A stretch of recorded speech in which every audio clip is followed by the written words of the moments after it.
to this call. All right. Good evening, everyone. Can you guys hear me? Yes, good evening. Yes, Good good evening. evening. Good evening. All right. So thank you for being here today too. So for most of us that couldn't meet last meeting, I'm glad that you guys were able to watch it, the video, and I've gotten your feedbacks. Also, some of us have booked our one-to-one session. I think like half of the class have done their one-to-one session. So we are not joking in this class. I like the way that we are all serious. So I am glad about that. I hope you guys can see my face. Me, I can't see your face. So. Yes, I can. You can see my face and you can see my screen, right? Yes. Yeah. Okay. Okay, let me see. I want to be able to see my screen. So yeah, this is more like it. Yeah. So let me make it 2 so I can see myself. And let me start the presentation again. Because it will help in the video. Yeah. All right, so most of us have already booked our one-to-one session and we've joined the call. So today is our second session. We are looking at, what are they calling it? Expense and debt management. That's what we are looking at. Hide floating, let me hide floating control. Yeah. So today we are going to be going deep into it. Last week we looked at budgeting. So today we are doing how to track our expenses and debt management. So let's get started. So this is the program outline. We already know what it is. So today we are on 6, which is expense and debt management. And we're going to skip the introduction. I am your accountability partner, Money Chat with Afsat. This is me, and you guys already know what I stand for. I stand on personal finance. I stand on living within your means, managing your finances, and making the most of what you have. Because when you're able to make the most of what you have, you feel more in control of your finance, you can achieve your goals, and you can invest in yourself. This is the starting point for us to achieve financial independence. So we're going to introduce ourselves, but last week, a lot of us introduced ourselves. I think only Aziz was not able to introduce himself, so he's going to do that today. So Abdulaziz, introduce yourself and tell us your money goal. Can you hear me?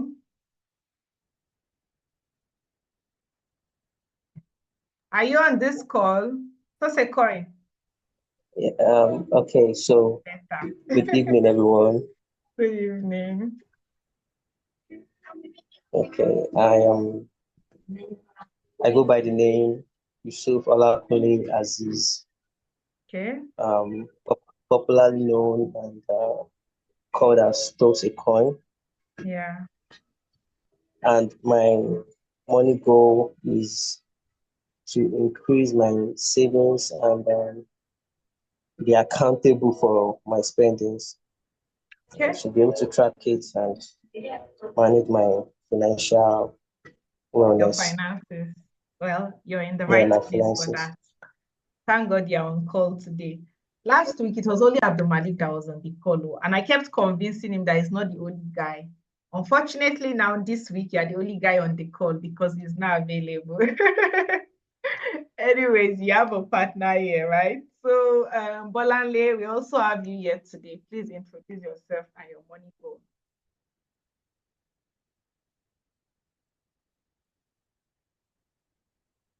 Bolanle, can you hear me?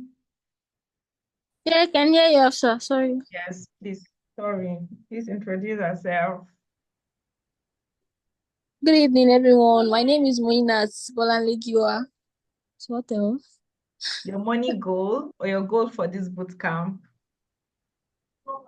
It's to learn how to, it's okay, track my expenses here, particularly. That's why I'm here. Right. So you're in the right place. So last week we did introductions, and I'm sure you watched like the videos, right? Exactly. Yeah. So on the call now, we have Aisha, we have Aziz or Tosecoin, and we have Jamila and We have Ifunaya. We also have Khadija, Shaada, and Abdul Malik, and Mary Jane, but they are not on the call right now, so they'll watch the recording. All right. Also, all of us on this call have been able to, what do you call it? So we've been able to fill our goal sheets. So we are going to skip that. Most of us have filled our goal sheets. In fact, everybody on this call have filled their goal sheets, and we've also mentioned it. So let's progress. So I think the first thing we want to do is, how do you take control of your finances? This is something that we want to look at. And I summarized it. The first thing is budget. We did budget last week. Today, we are going to be looking at tracking your spending. After that, in our next meeting, we are having savings and investments. And then the final meeting, we're going to be looking at setting financial goals. Although in this one too, we're going to be looking at increasing your income along it. So basically, if you want to take control over your finances, it means you have to be good at budgeting, now to track your spending, understand savings and investments, find ways to increase your income, and also have financial goals. If you have all those 5 things, my dear, you are very financially literate. You are ahead of that financial literacy curve, and you can apply them towards enhancing your financial well-being. So last week we stopped at budgeting itself. And I remember Aisha asking me a question that, okay, am I supposed to be tracking my spending every day? In fact, during my one-on-one session, that was like the question people were asking me. So we're going to look at the best strategy for tracking your expenses, which is what I adopt. So now, we already know what tracking your expenses is about. It means recording your spending. Anytime you spend your money, record it. And this can be either daily or weekly. And the idea of tracking your expenses so that you can compare your budget with your actual, there are 2 different things. Is when you compare it before you know that, okay, I am in line with my budget, or I am overspending, or I need to cut down. So it's budget and actual that you'll be able to make information with it. So now, what are the best way for you to track your expenses? I have a monthly financial routine. So what I do is, before my money comes, I create a budget. Let's say my money comes on the 31st. What I will do is, maybe on the 29th or 28th, the weekend before the money comes, that is very convenient for me, I will create my budget. By doing this, you are in control. You decide how you want to spend your money before it comes in. Now, the second part is when the money now comes in. So what you can do to reduce the amount of time you are tracking your spending is that when the money comes in, sort out your fixed expenses immediately. There are some expenses that you already know that you must spend it every month. For instance, maybe contribution for NEPA or water bill, or maybe you want to send money to your brother, or you have loan that you want to pay, or you have savings. These are things that you can easily, immediately remove from your account and just transfer those money to the appropriate place. Why are you doing this? You want to reduce the money in your account as soon as possible. Because when money is plenty in our account, we'll think everything is for spending. So sort out immediate expenses immediately. All those big amounts, sort them out immediately. So immediately you sort them out, it means you can record it immediately, and you have done like 50% of your expense tracking. The second thing you want to do is transfer your savings and buffer to a separate account. Your savings cannot be your transaction account. The account that your money used to enter is a transaction account, because money is coming in, money is going out, money is coming in. You cannot earn interest on it. So remove your savings and send it to a separate account. For me, for instance, I use PiggyVest. It's convenient for me. I keep the money there. My buffer, I put it under PiggyFlex so that I can easily access that one. So my savings is not going to be with my transportation and feeding money. No, before we go and eat it. So once you remove your savings too, it means that same day you can update your expenses. Another thing that you can do is make sure the only money in maybe your transaction account is your transportation money and your feeding money. Because when you are seeing those money, you already know that, this is my feeding money, this is my transport. Without transport, I cannot go to work. And if I go to work, I must eat. So you are mindful of the money. Once you know that it's only transport and feeding, you will not spend it on clothes. So try as much as possible to reduce temptation. Then another thing you can do is whenever you make a bulk purchase, update your expenses. So for instance, let's say your salary comes this week, and then the following weekend, you go to the market, you go and buy food stuff, you buy everything. When you come back that night, update your expenses. So you see that you don't have to be tracking it maybe every day. You track it when the money comes in, when you make a bulk purchase, and probably at the end of the month when you have spent your transport and your feeding money. So it doesn't necessarily have to be every day. It can be weekly. So update your expense after bulk purchase, and then you can now update the rest maybe weekly. For instance, if it is only your transport and feeding money that is in your account, you already know that it is on transport you spent it, or on feeding, you can just update it. So this is a very easy monthly financial routine that you can be adopting. So do you have a question here?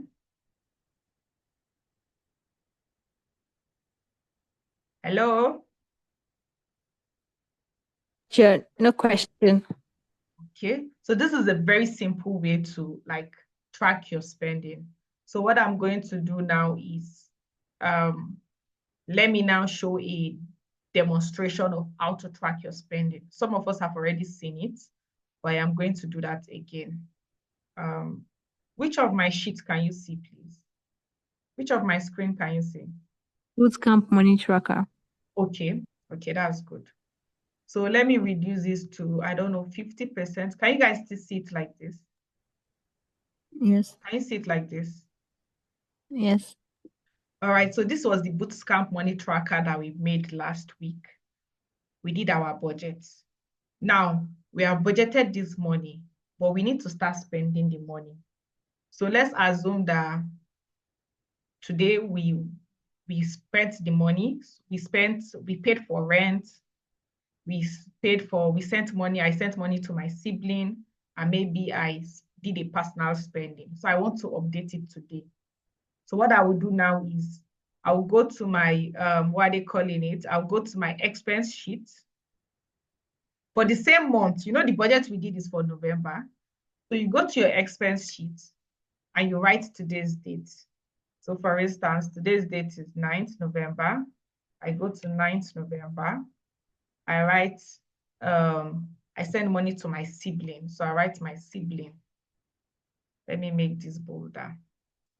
Then I write the 50, let's say it's 10,000 I've spent here. I'll come here. It was a bank transfer. And then I'll go under the category, and it was under gift and donation. So I record it. Now my rent usually is like we are saving money, right? So I'll just indicate that I have saved it, 40,000. But these are things that you can do immediately the salary comes in. You already know that, okay, you can remove the rent, you can send money to your brother, you can pay for data. Those are things that you can do immediately. So for rent too, the same thing. I'll come here, and then I'll go to the same category, rent. So you see, I have updated my expenses. Now, if we go to the budget sheet, you can see that it is already reflecting. Are we together? Yes. So you can see that the rent is already reflecting. The family, the 10,000 I sent to my brother is already reflecting. So now I don't need to probably do this again. Okay, for instance, my savings, even my savings, I can record my savings today and it, so that I will know that what is now remaining is my data, my transportation, and my personal spending that is remaining in my account balance. And that way, I will not spend what I'm not supposed to spend. So I hope we are together. Are we together? Yeah, okay, thank you very much. So this is how simple it is for you to track your spending. It doesn't have to be every day. The day your money come in, the day you make your bulk purchase, and whenever you want to update it again. So it doesn't have to be every day. It could be weekly. 5 minutes is all it takes. You update it. Now, please, all of us should update our expenses. As this month, we all have to update our expenses, because that's the only way we can compare. Because some of us now, when we're making the budget, we're just using estimates. But when you track your spending, you will now know the actual amount. So please dedicate 10 minutes every 2 days or every week. Whenever you make significant transaction, find 5 minutes that day and update it so that when we are reviewing it at the end of the month, we can see the actual figure. And then this will help you subsequently. So let's go back to our slide now.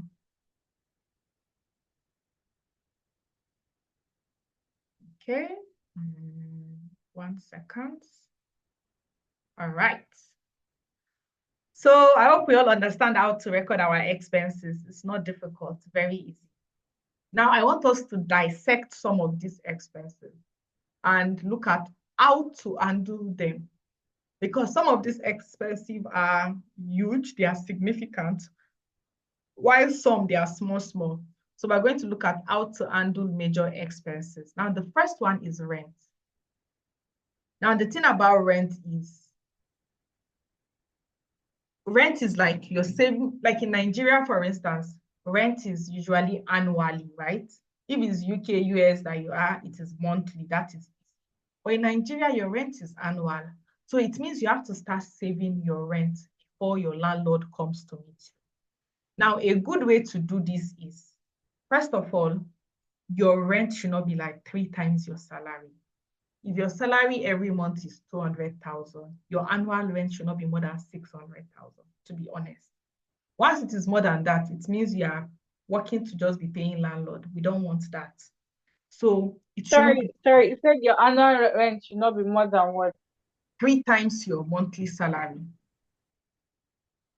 So if your monthly salary is, let's say, 150,000, then your annual rent should be 450,000, like maximum. It can exceed, but advisably, it shouldn't exceed. Because when it exceeds, how are you going to feed? How are you going to transport? It means you are literally just working to be paying landlord rent. So this is like a good yardstick for if you are trying to find an accommodation or whatever. Now, when you're not saving for rent, don't do 12-month plan. Don't. It's either you're doing 11 months or anything below that. Now, why did I say 11 months? You don't want a situation whereby landlord is disturbing you before you now bring money.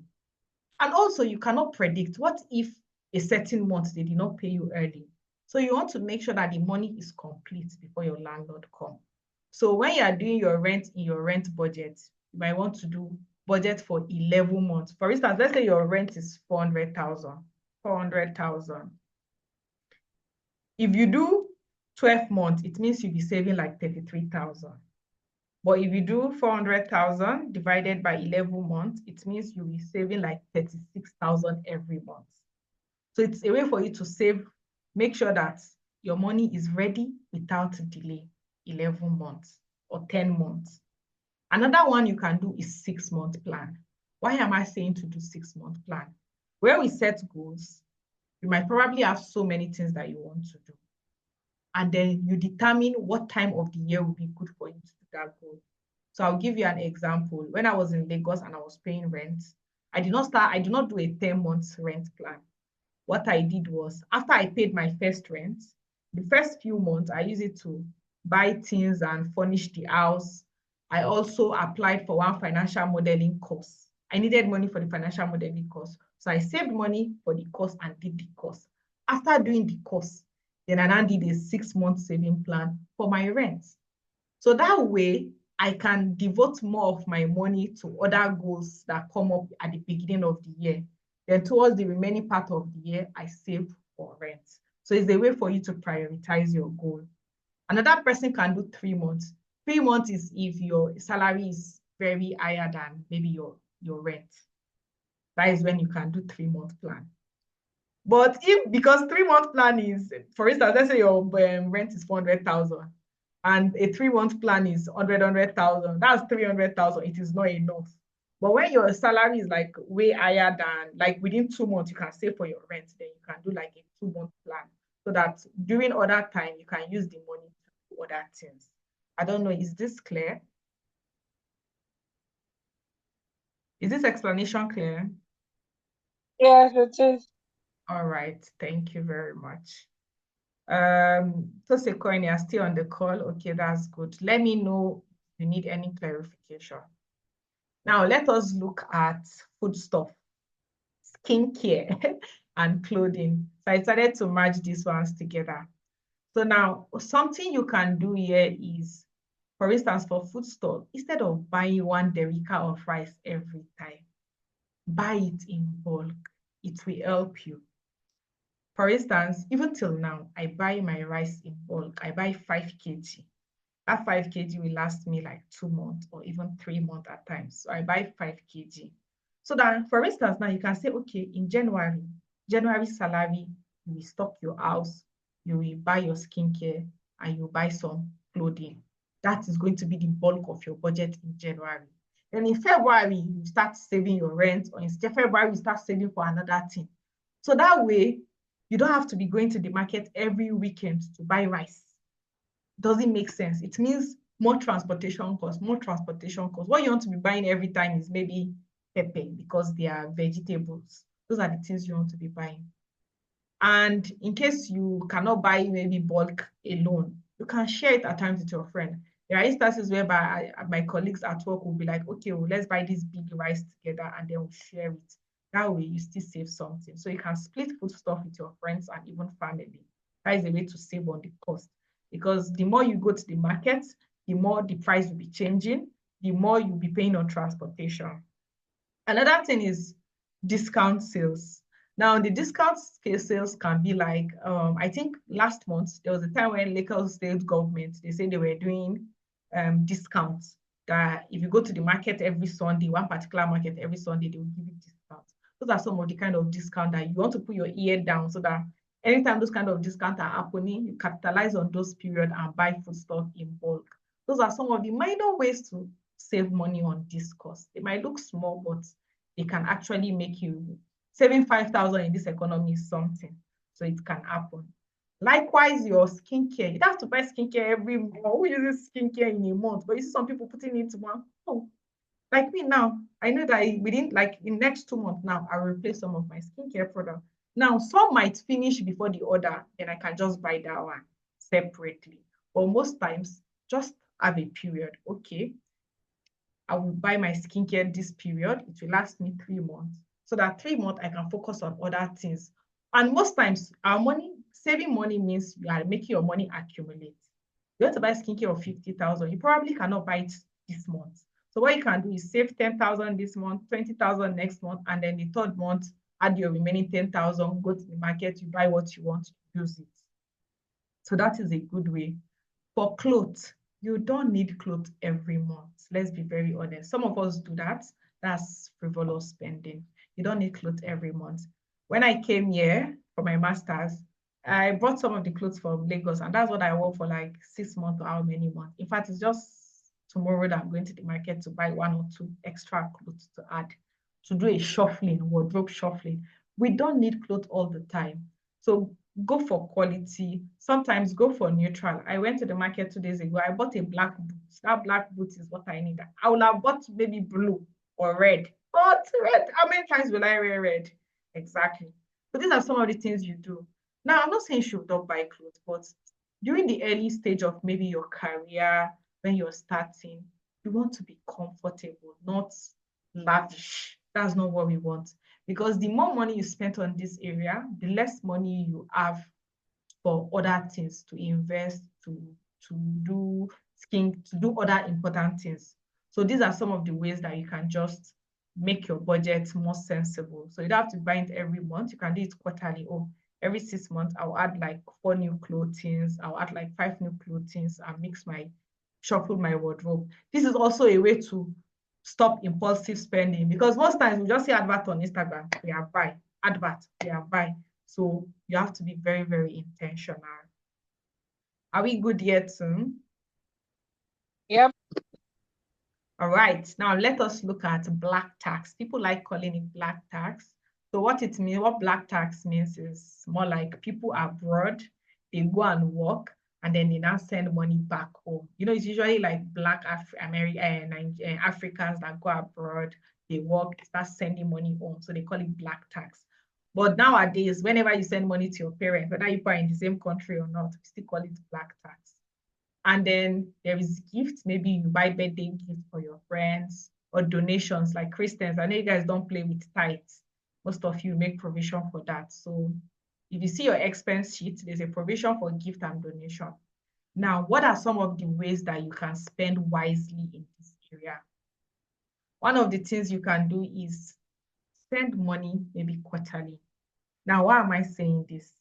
These days, 10,000 is nothing. No, it is nothing. I remember before that I would just say, hey, I don't have money, take this 20,000 naira. Now it is nothing. Because when I send 20,000 to moms, what do you want to use it for? What I now do is I'll talk to my sister. I'll say, okay, how much is rice? You say 80,000. I say, okay, next month I'll send you 80,000. I send her the money. She buy that rice. That rice, I know it will take them at least 4 months to finish it. It is buying me time. That 4 months is buying me time. I can use my money to do other things. And in the next 4 months, I'll be like, okay, how much is oil? 50,000, buy that oil. Now, when they see that rice, they will know that, okay, after bought it, let me not disturb after. But when I tell them I don't have money, they will understand because they can still see the rice I got. Or I can tell them, but I sent you people rice. So, but if you send them cash, they'll probably use the cash for nothing, for anything that comes their way. And they will not remember you send them money, right? So that is it. So you can probably pay for important bills. Oh, you should buy fuel. You should buy NEPA. You should recharge the NEPA. Those are some of the ways that they will feel it better. Another one is health insurance. I remember before leaving Sterling, because I left early, actually, I wanted to add like my popsy, my sibling, my momsy. I wanted to add them to my health plan. Because I'm not married, I can add my family to my health plan. So if you have that kind of opportunity, you can add them because most times the emergencies usually health related, go for bit sha. But then, or you can do AXA Mansard health insurance for basic things. It's like 5,000, 10,000 in 6 months. You can do something like that for them, right? Another thing is empower your siblings if possible. Like my younger brother, I'll tell him, Uncle, read. If you read, I'll help you pay for this exam or go and learn this skill. I'm making them understand that they need to also be able to cater to themselves. I don't have much money. I cannot be sending you money every month, but I can help you pay for this course that you say you want to learn.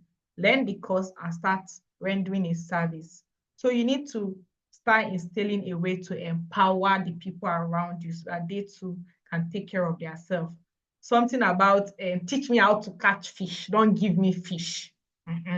So something like that. Are we together? Yes. Okay, Aisha, Yes, Jamila, I'm not hearing you guys' voice, so okay. So another thing is whenever you are doing your budget, make a provision for it. If you don't make a provision for it, you end up using your savings to pay for it. Because you cannot create a budget and say you do not make provision to give your brother money. You know your brother will call you and you will give him money. So include it in your budget so that when you are deciding, include it, make the provision so that when they call you, you already know that you've provided for it. And allocate, stick to that allocation if possible, stick to it. Oh, they asked you for 25,000, say it's 20,000 I have. Sorry, I already used my money for this. Send it. So have a budget that you know is comfortable for you and send it. You cannot pour from an empty cup. Don't allow them to drain you finish. You don't want to send money home and start calling them, you people should send me money. God forbid. So do what is sustainable. Another one is send gifts where feasible. So this send gift, I'm referring to maybe like weddings, parties, birthdays. Sometimes you don't necessarily have to show up. Other times, if you want to go, you don't necessarily need to wear ashwabi. Ashwabi to these days, you get 100,000, 200,000, 50. Don't do past yourself. To be honest, all the ashwabi I have, I've not worn them since after the wedding. They're in my room right now, maybe under my Ghana must go. I've not wear those clothes again. And you know how much I spent on those clothes. So sometimes it's unnecessary. What I do nowadays is I wear white. I wear white and tie the color of the day. And I go with a gift. It is more affordable. You will know you don't, because most times we don't wear those clothes again. In fact, they will appreciate your attendance. They will appreciate the fact that you gave them money or you gave them something. And then finally, communicate, communicate, communicate. What do I mean by communicate? If you don't have money, let them understand. I communicate to my parents very well. I tell Mom, say, I just paid for this course, so I don't have money. They understand. Because you tell them the reason why. So it's not like, you have money, you did not send. No, I just paid my rent this month. Oh, I'm saving towards my rent. Sorry, I cannot send 50,000. Help me manage this. Communicate. Let them know that you're also struggling. Let them understand what you're going through. Because if you keep quiet, they cannot know. People will always assume that you are doing better, you are just stingy. But when you communicate, they understand. Like Popsy, I'll say, Popsy, sorry, I did not buy you birthday gift. So, I just paid for my exam. You say, thank God. You say, no problem. In fact, he's even happy that you not come and meet him for money for the exam. So he's okay with that. So communicate with them and let them understand what you're dealing with. And then another expense is personal spending. So if you want to stick to your budget, make provision for personal spending. Now, not necessarily every month, because sometimes you are saving towards that personal spending. What do I mean by that? You see, sometimes they pay you salary today. The first thing you go is to one restaurant that is very expensive. You buy food of 15,000 naira. Inside how much salary? You say, fear God. But a lot of people do this thing.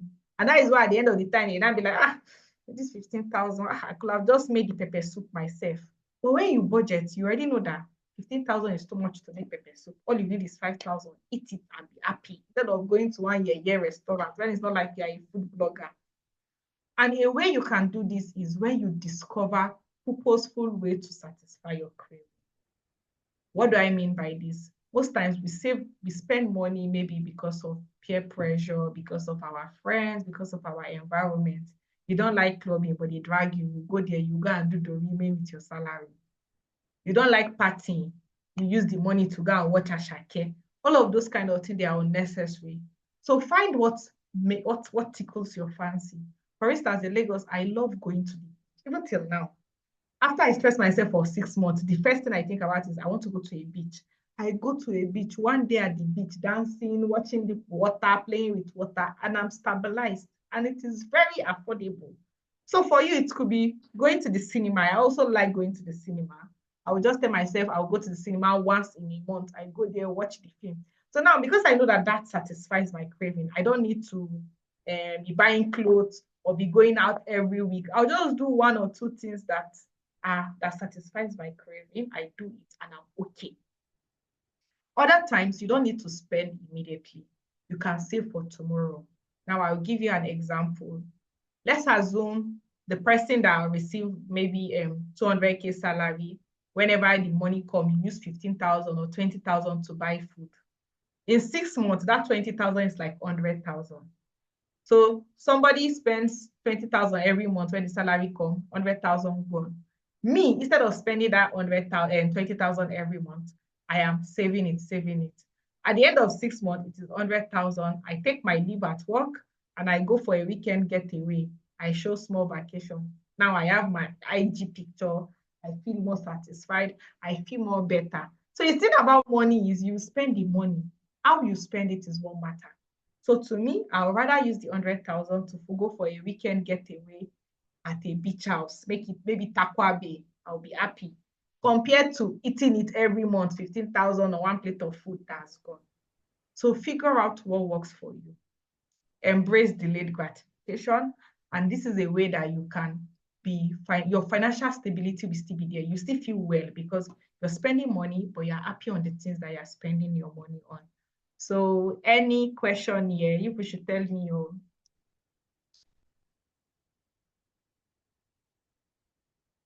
Do we understand this personal spending? Aisha, where are you? Abdul Malik, oh, you're around. Jamila, you guys are not saying anything. No. I have a question. Please ask me. Please ask. Okay, so for this entertainment now, let's say Yeah. okay, so currently there is one entertainment that is going on somewhere, and let's say that it just came up, like it just popped up. It did not come up for a very long time, and it's like the entertainment is going to happen next month. So you don't have enough time to plan to pay for it, but you actually want to go for that stuff. Let's say it's a concert or it's just a party or anything. So at this point, because you really want to go for it, does it warrant you to take money from your savings just to just attend the party or something? Okay, so that's a very good question. And because it's something that is important to you, or something that you know that if I go to this party, maybe till December again, or maybe till another 4 months, or you want to go, it is very okay for you to do that. But now, when you do that, just know that, okay, maybe the subsequent month, then you might want to now like double up on your saving, right? That can be a good way. But even if you're not be able to double up on your saving, it's still okay. You just know that, okay, maybe subsequently you're giving up something for it. So there are some things that can just spring up unprepared, but mentally you already know that, okay, if I pick this, I have to forfeit. I have to do that. Are you okay with that choice? Yes, go for it. So it's very fine. Another one that can happen was I had a friend, he said, oh, he was just going home, and they told him that, our friend is doing birthday today, we must attend, And I was like, if I go for this party, I will spend money, or what can I do? I said, it's okay, you can go. But the thing is, before you get there, have a mental budget in your head. What do I mean by that? They invite you for a birthday. You know that when you go there, you buy drink, you buy this, you buy that one. You don't have budget for it. Before you get to that venue, put a figure in your mind. Okay, I will go. I think I'll spend 20,000. Stick to that budget. Immediately you make a decision before you reach somewhere, the chances of you following that decision is very high. But if you did not make a decision before you get there, you just say, okay, bring it, you pay, you pay, you pay. So it can be impromptu, but you can still make a decision. In fact, there is this, I've noticed it works. For instance, let's say I want to go out and I want to enter Keke. I already start thinking, how much will they charge you? I'll just tell myself, maximum is 400, I'll pay. I'm telling you, if you go outside, it's 400, you hear. But if you don't put a figure, they'll tell you 500, you start thinking, should I pay? Should I not? But if you've made a decision, the chances of you sticking to that decision is very, very high. So these are some of the ways that you can be flexible when it comes to budgeting and preparing for this kind of expenses. All right, thank you. I Thank you. have another question. Bring it on. So for maintenance and repairs, Yes. all these gadgets we use, sometimes we don't really like look forward to it getting spoiled or something, and then Yes. one day it just spoils. So how do we factor that in our savings? Is it that every month we'll keep saving for maintenance and repairs, or I don't know, how do we factor that in our savings? Okay. So not necessarily. You don't have to do it every month. And this is where like emergency saving comes in. We're going to look at savings more thorough in our next what are they calling meeting. But number one, emergency savings is where you can take from in cases like this. Maybe the amount is high. But when the amount is small, let's say like a bulb spoil, or your gas finish, or plumber has to come. This is why whenever you're doing a budget, have a buffer, have an extra 5,000, extra 2,000, extra 3,000 that you did not allocate. So these are small money that can help you. Now that buffer, you don't have to spend it that month. If you do not use it, you keep it in your savings account so that another day you can remove it from there, you get. So a buffer can help you handle those minor expenses. But if you've already spoken to a carpenter say he's coming to work next month and he wants 20,000, must be in your budget. But other ones, your buffer will help you. I hope that answers the question. Yes, it does. Thank you. Thank you too. Jamila, your hand is raised. Please go ahead. Good evening. I have a very long sigh because I told you before that I wanted to ask a question Please in ask. one of your group because I needed everybody's input. So Yeah. I've been really angry at myself lately for the way this year went for me Yeah. when it comes to my money. So I don't know if you know I'm into trading. Yeah, you I mentioned. so I've not really had a clarity on how to budget that part of my spending. Okay. Most of the time I try to invest in that trading stuff. I end up Yeah. blowing my money. But I don't have like a mental budget for it to Okay. caution me on when to stop. So at the end of the Okay. day, I end up spending all of my salary. Like most of the time I have to beg or transport fare for the month. That's how bad it is. And people Okay. they will keep asking, but you work, how come you're this broke? And I'm too ashamed to even explain to them what happened. So it has been really, really bad for me. Okay. Really, So really thank you so bad. much for this question. Now, the thing about trading, for those that don't understand, she's like talking about she's into crypto. And that's like a way of investing. It's a very, very risky investment because your money can go and you might not see return. Now, in this kind of situation, for somebody like you that you want to do it, let's just assume that is an investment you are making every month. Investment too should have an allocation that you stick to, especially considering the trend. You see that it's not every time it's favoring you. You want to do something within a certain risk appetite. You don't want to go overboard. You don't want to do something that will put you in a bad financial situation. So have a cap. I am going to trade 50,000 and that is it. If you've done more, if you've done less, you stop there. There is this lesson in this book that we're going to be analyzing, the psychology of money. There's a part where they spoke about greed. That at times you've already made a decision. Instead of you to stick to it, no, you want more, you want more. Where you're supposed to be protecting your assets, you are looking for more. And as a result, you can lose everything. So have a cap, Jamila. Say, okay, I will save, invest 50,000 in crypto, and that is it. Stick to that. If you want to do over, then it must be your personal money that you had 10,000 that you spent for your personal spending, then carry that one and use that one. But money for your feeding, money for your transportation, money for your rent, these are non-negotiables. These are not things you should be taking for. Because whenever you do this, you get tangled in a debt cycle. You'll be in a debt cycle. Like you said, you're earning salary, but it's like you're not earning salary. You don't want to keep being dependent on people. The way people will perceive is affecting your integrity. Now, I know it's a risk. Crypto will give you money, but doesn't mean you should be exposing yourself to so much like financial dependence and stuff like that. So make a budget and stick to it. Allocate something and try to stick to that. Try to stick to that. I hope that answers the question, Jamila. Yes, it does. I'll do Thank so. you Thank so you. much. All right, so I have a question for you guys. What other major expenses do you incur? Let us talk about them. If you now have already Oh, asked me a question, Jamila, do you for have me, anyone? Yes, my major expense is debt. yes. And I want to And break off you it. already know the Yeah, reason why you're entering into debt now, right? Spoken about. yes. So what you want to do is, okay, for instance, now you're trading and then you have debt. You have to reapportion you have to have goals. We'll talk about goals when we get to goal session, but you have to have priorities. I want to clear my debt. I want to invest. I want to do this. Pick someone at a time. Investing, you can just say every month I'll be doing 20,000 for the next 6 months. After I clear my debt, I will now be doing 50,000.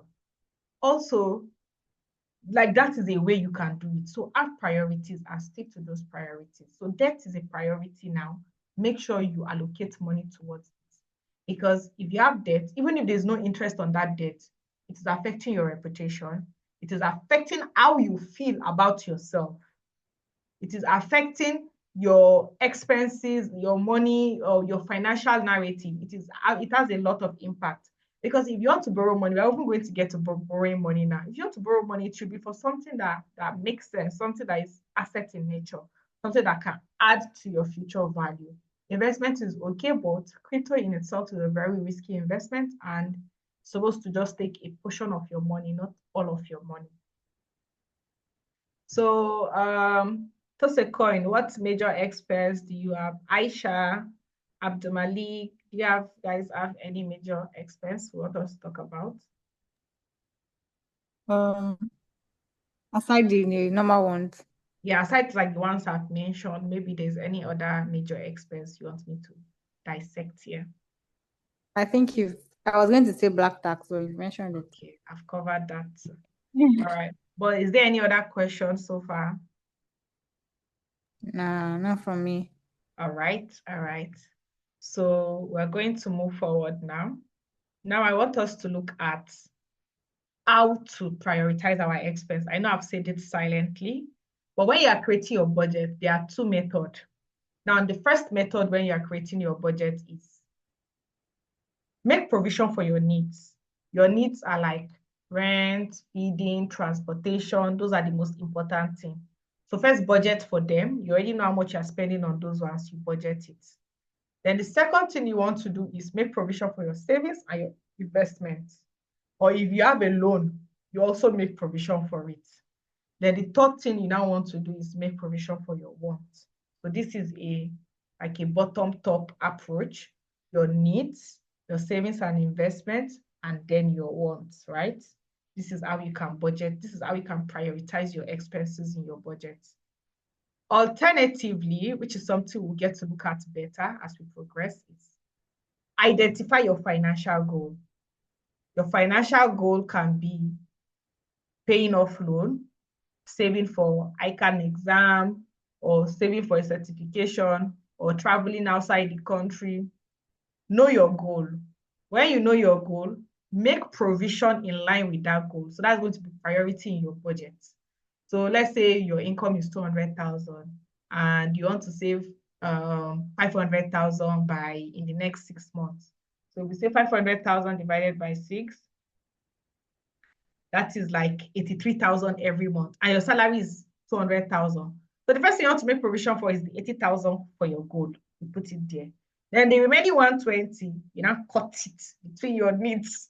You now prioritize your needs and share it among it. So these are two ways that you can prioritize your expense. Either you start with your needs or you start with your financial goals. I hope this is clear. Yes. Okay. Now let's move to the second segment of today's session. I'm going to be talking about wasteful financial habits and how to eliminate them. So I'm sure you're curious, what is wasteful financial habits? Then these habits are like some behavior, some things that we do that is affecting our ability to achieve our financial goals.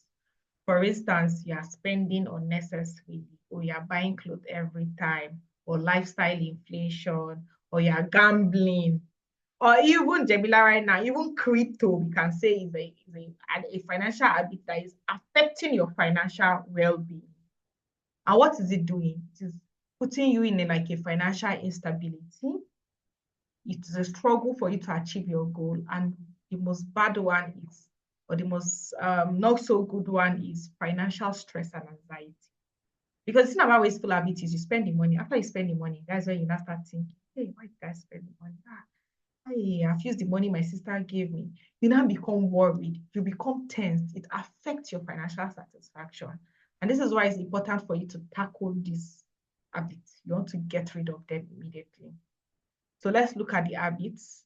Number one is impulsive buying. You know what is impulsive spending?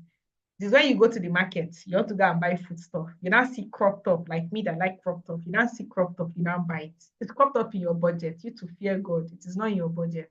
So that is impulsive spending. Or when you are scrolling on Instagram, you now see one fine, yeah, sure you're laughing. You are scrolling on Instagram, you now see one fine bracelet. There's no bracelet in your budget. Buy it. That is it. Or you're in traffic, you see this one, buy it. You see that one, you buy. Close your eyes. So that is impulsive spending.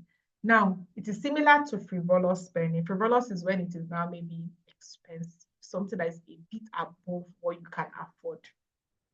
For instance, it's okay for you to go into restaurants for personal dates, but not all the time. Depending on your financial situation, you already know that if it makes sense or it doesn't make sense.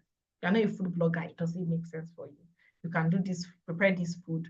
Maybe occasionally when you go out is okay. But when you're doing it because you want to, when you start spending money because you're trying to send a certain message to the people around you or your network and stuff like that, then it is bad.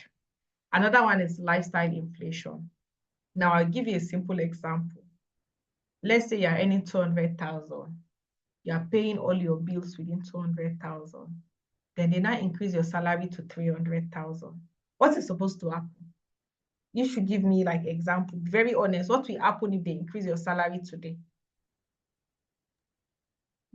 I'll buy something Uh, to celebrate.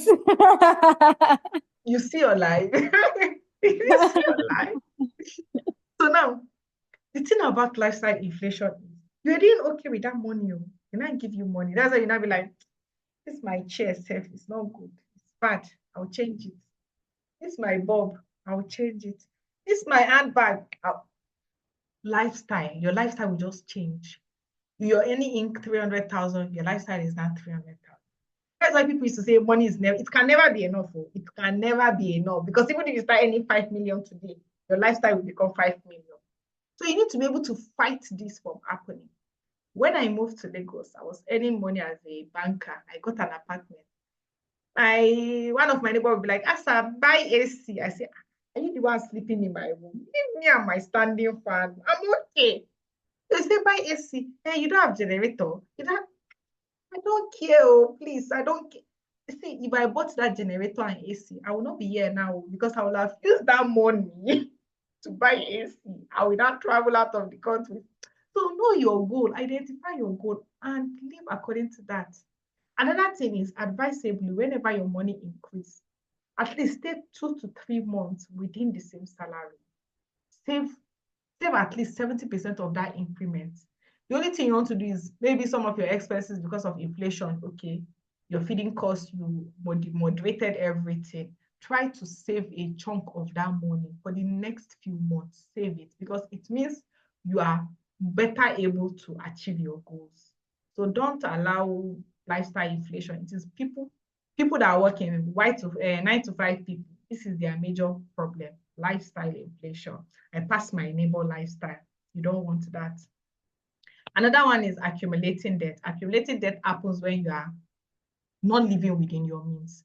As long as you're not living within your means, you keep borrowing money. So you have to live within your means. Another one is you see us using debt. You borrow money to buy Ashoebi, Papa. You borrow money to go and buy iPhone to impress your neighbors. You borrow money to go and buy AC that you do not need.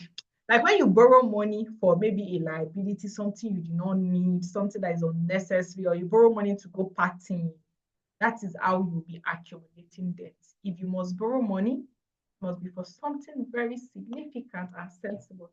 For instance, I could have buy AC if I wanted to, but I asked myself, after, would you rather spend 35,000 and buy standing fan or 150,000 to buy an AC? I asked myself, I will not do AC. Where I'm coming from in Kano, that I stay with my parents, we don't have AC in that house. And even though I know Lagos is very hot, I've stayed in Kano that is hot. I can survive on that fan as far as my fan is charging. It wasn't my priority. I knew that 150,000 I can use to do something better. I can add it and pay for my costs, so I did not go for it. But if after a while, for instance, now if I should go back to Lagos, I think I should be able to buy an AC. But at that time, it was unnecessary. So gauge your expenses. Another bad one is gambling. Now, most of us don't really gamble. There are people that gamble, but I would say most of us on Discord do not gamble. But instead, some of us can get addicted to get rich quick scheme. For instance, Rackstelly or MMM, we know all of those things. Because as Nigerians, we want to make money fast. We don't want to invest. Investment is slow. It's very slow. The return is slow. So instead, when they tell you get 50% return, you can't put your money there. The money may not come back. So you need to understand that you want to make money legitimately. You don't want to make money that jeopardizes your integrity. You don't want to make money that can be taken away from you just immediately, or something can happen, your money is gone.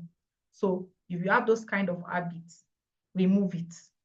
So these are like wasteful habits that can affect you. So which are you guilty of? People should start confessing. Frivolous spending. Oh. Okay, we have catch you. We have catch you. So it is okay, but it shouldn't be excessive, right? It's okay. It shouldn't be expressive. Accumulating debt. Accumulating debt, you see. So Yes, and now the impulse accumulating debt spending. is not an issue, but the reason why it becomes an issue is the things that you're spending the money on. You're using debt to be paying for your day-to-day needs. It doesn't make sense. Your salary should be able to cover to your day-to-day needs. If your salary did not cover your day-to-day needs, then you're not supposed to be in that job. They are not paying for your needs. So mind what you're using the money for.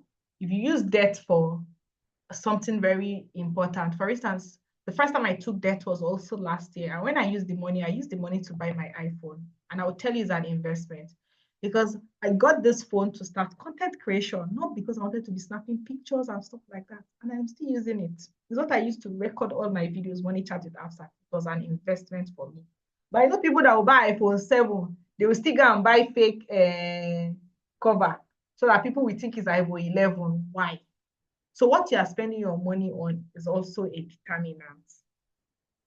So who else? What is our wasteful spending habit here? Impulsive spending. Impulsive spending. Impulsive spending is a very impulsive spending affects almost everybody. Like you just see something and you buy it. The thing about impulsive spending is think about it. Sleep over it. Oh, you see this fine bag. Sleep over it. Don't buy it immediately. Do I need the bag? Okay, let me see. If by tomorrow or next tomorrow you still have the same decision and it can enter your budget before you go. But you just see it and you have 5 for that black bag, it will fear God. So impulsive spending is something that you should try to control. And that is why most times, even if I'm going to have an impulsive spending, it's going to be under my personal budget every month. So maybe I made a provision of 10,000. If I see something and I buy it and it falls within that 10,000, but if it's outside the scope of my 10,000 extra money, no, I'm not doing it. Enter next month. Or even if I do it this month, it means something, I will forfeit something next month and I accept it and I go ahead with that.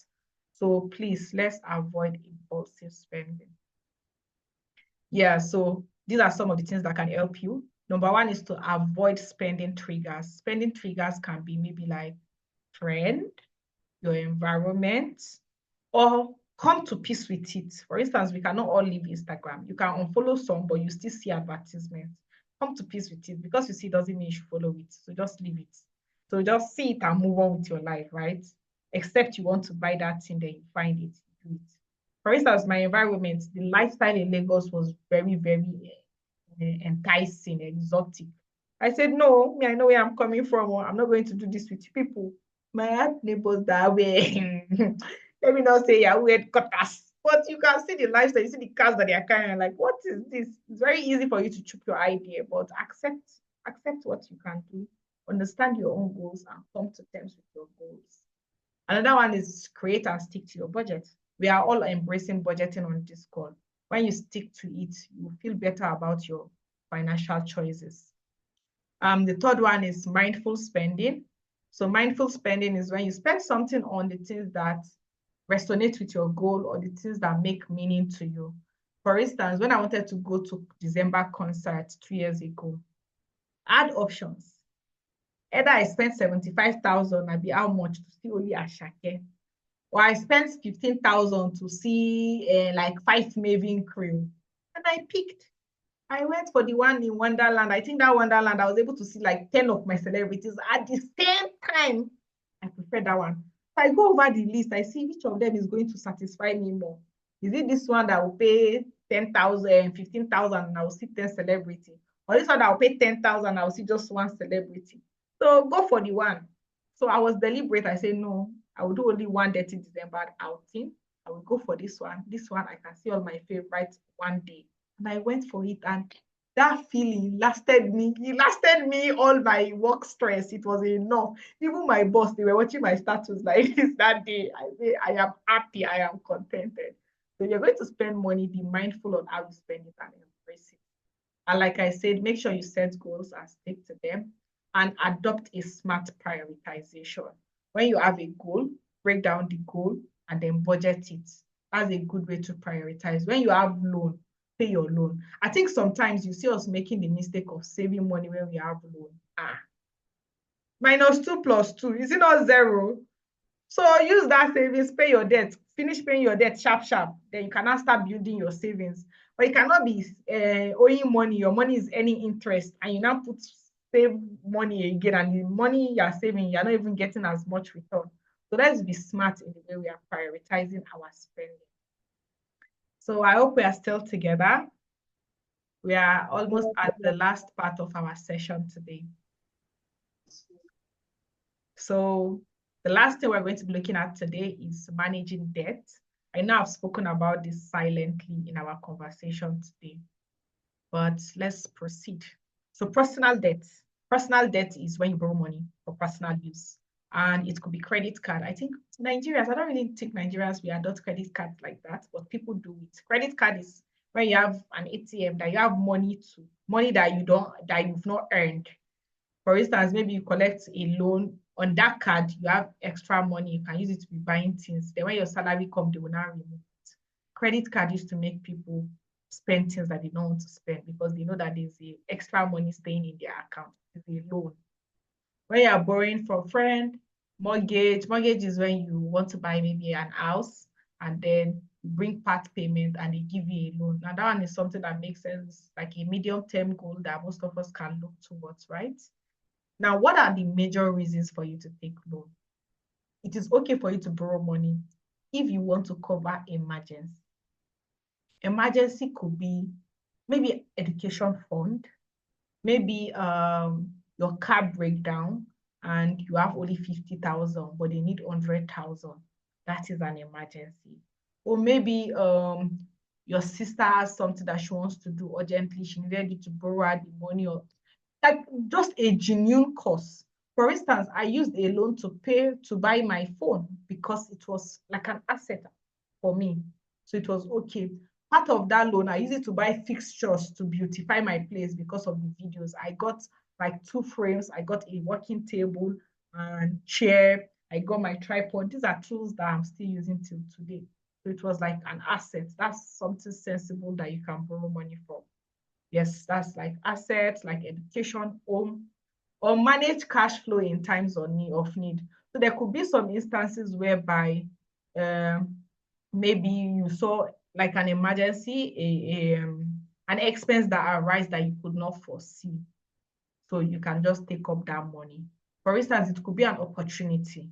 Now, maybe somebody's traveling out. They now say, oh, Afsat, this is my AC. It's still good for 50,000. I don't have that 50,000. I can go and borrow the 50,000 and buy it. Because the offer at that time is good, is a good offer. So I can go for it, right? So if you are borrowing money, be strategic about it. Think about it. And one of the things you want to also think is, what is a cheaper way for me to get that money? Whenever we are borrowing money, the first thing, whenever we have a challenge, the first thing most of us do is, where can I borrow? Where can I borrow? Where can I borrow? I want us to stop thinking that way. Instead, I want you to say, what can I do to get the money? What can I do to get the money? So let me just take it this way. So what are the things you should do when it comes to money? Only take loan when it is necessary and it serves a clear purpose. Ensure you have a clear repayment plan. Some of us, our income will be 150,000. Our loan is 100,000 monthly payment. How? How? It's not feasible now. So make it be logical, like make it make sense. So have a plan on how we will pay it. Oh, I'll be paying 50,000 for my monthly salary. Good, can afford that. Then also, if you have multiple debts, pay the ones that the interest is high. So sometimes most of us make mistake. We're going to be borrowing money from all these financial apps and stuff like that. Their interest rate is outrageous. They will start disturbing you. They'll start sending message to all your family members. So sort those ones immediately. Start with those kind of loans. So Jamila, if you have high interest loan, please pay them off first. Now, going back to the point I was making before, think of alternative ways to make money. When you have an expense, don't think of where should I borrow? What can I do to get the money? That's the first thing we should be thinking of. I'll give you an example. There's a course I want to pay for of recent. It is a accredited financial educator. I'm a financial educator, but I want to get that license too, right? It's going to add to my portfolio. I've not done that yet.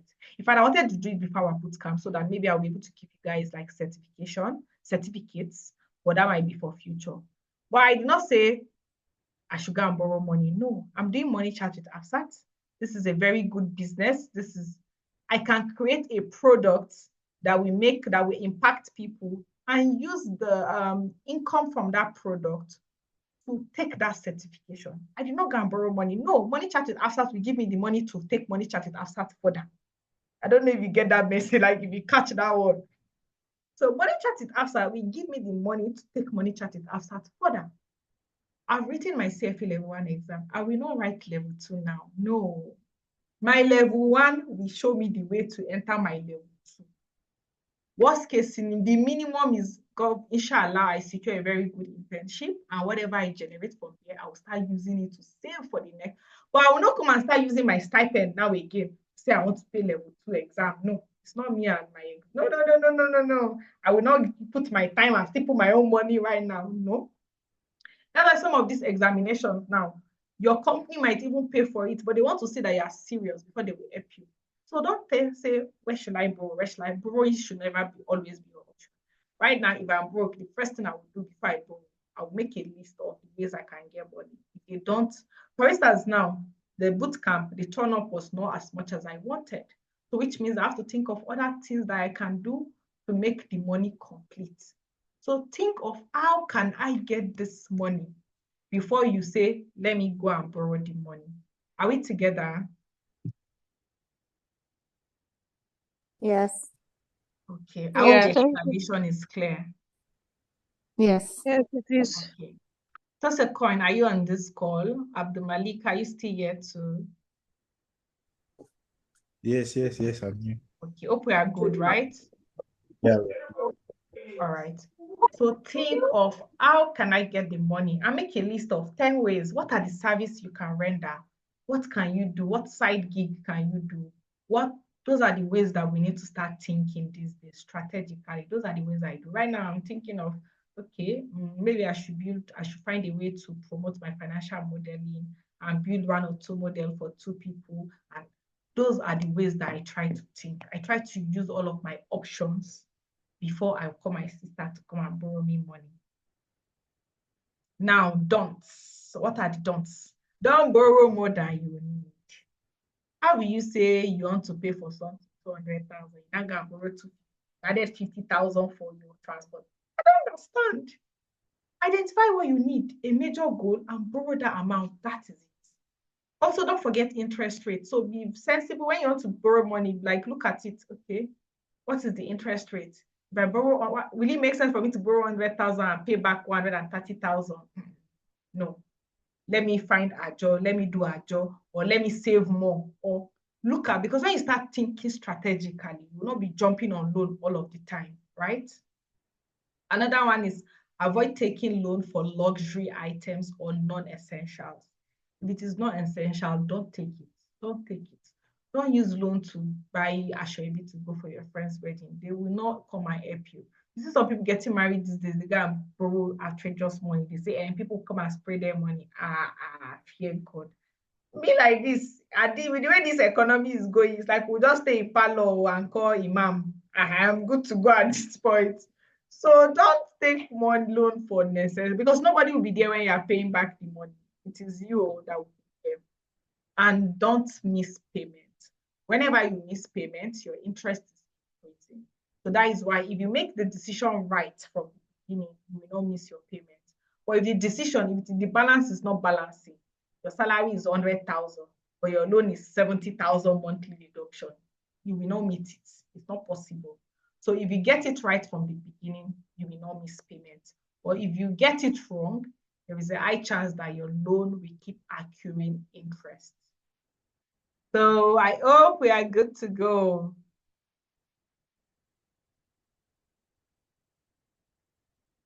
Are we together?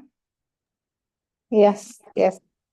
All right. So that brings us to the conclusion of today's session. So now it's time for questions. What question do you have for me? Oh, there's chats. Let me read the chat. Sorry, I couldn't. Okay, please zoom out. I'm so sorry. Like next time, you guys should just unmute and talk to me. I couldn't see the chat. Jamila, you will not kill me. You see, you're clearing your debts. You see, and it's true. You cleared your debt. I remember when you cleared your debt, and then I can't believe you are here again. So please, you already know the steps to take. I'm here to keep you accountable, right? Exactly, Abdul Malik. You see, you're already giving her. I like that. She should perfect her trading strategy, and when you get it right, you will have to follow it. Exactly. So just stick to something, right? Even though the debt don't have interest, debt is still to some extent is still debt. You already know that you live with the pressure of I'm owing somebody money, I'm owing somebody money, I'm owing somebody money. You don't want that.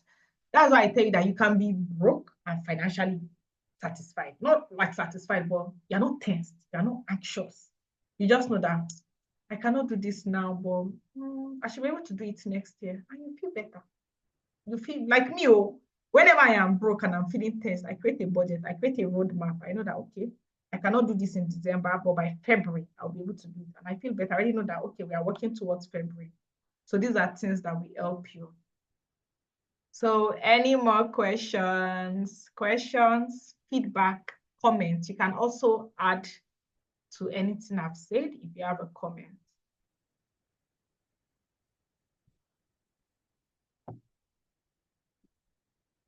I just want to say thank you. Why are you telling me thank you? You too, Yeah, thank because you for tuning in to the session. Like, I like that you guys are very punctual and that we are doing this together. If it is a regular webinar, you will not get like much answer to your questions. It will not be this interactive. So that was why I was very particular about a bootcamp. This is much more better for us. Jamila, we've not had our one-to-one. Don't forget. I know you booked. Make sure you show up. Bolale, I think you've dropped the call. We have our one-to-one Monday. I think every other person, yes, we've done a one-on-one already.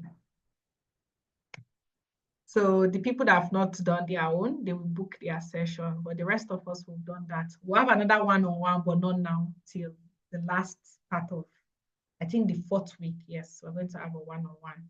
So next week, we're going to be talking about savings and investing. We're going to look at different types of savings and some channels that you can use to save money. But most importantly, we are having a guest. So one of my colleagues at Sterling, she's going to be coming to walk us through investment. So please let us be punctual. I beg. Let's be punctual. So I'm going to start with savings, and then she's going to share some of our investment guidelines for us. So I hope we're excited for the next session. Yes, sir. yeah. Yes, me too, I am. All right, guys. Any question before we go? You guys should ask. Not really. I just want to make a comment. All right. So one of my favorite feature from your budget tracker is that particular one you did. I think it was the second to the last sheet where you have Goal.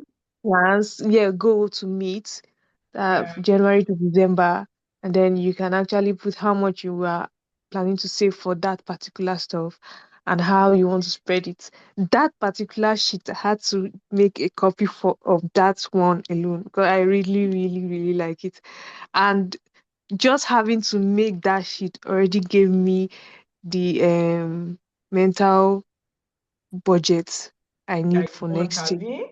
So I'm not just Yeah. going into next year like that. So I already know what I want to do and how I want to portion my I'm glad that you've finance. noticed the sheet. I remember even doing one-on-one, some people made mention of the sheet. The thing about that sheet is for our goal session. You know, like the last session we're having is about goal. After that, we'll do a one-on-one. So during the one-on-one, I will walk you through that and see it.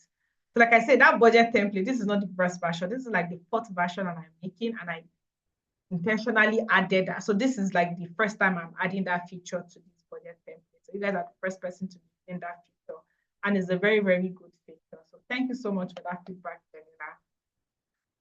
Any final question? Toss a coin. You've not said anything. No?